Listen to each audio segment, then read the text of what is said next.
अहिल्यानगर पालिकेच्या मालकेच्या गार्डनमध्ये काही महिलांनी सामूहिक नमाज पठण केलं आणि त्यामुळे वातावरण तणावग्रस्त झालं होतं। नमाज पठणाचा व्हिडिओ सुद्धा व्हायरल झाला। त्यानंतर हिंदुत्ववादी संघटना आक्रमक झाल्या।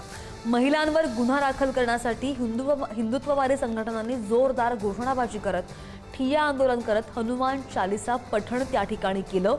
आमदार संग्राम जगताप यांच्या उपस्थितीमध्ये या जागेचं शुद्धीकरण करून वराह देवताची पूजा सुद्धा केली गेली।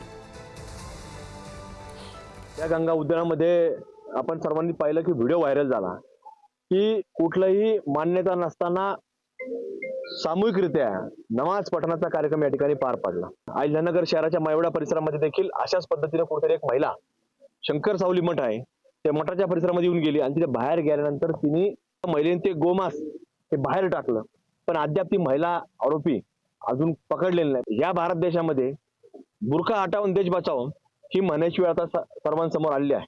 आम्ही त्याचं शुद्धीकरण केलेलं आहे, तिथं विधिवत गोमूत्र शिंपडून पूजा देखील केलेली आहे।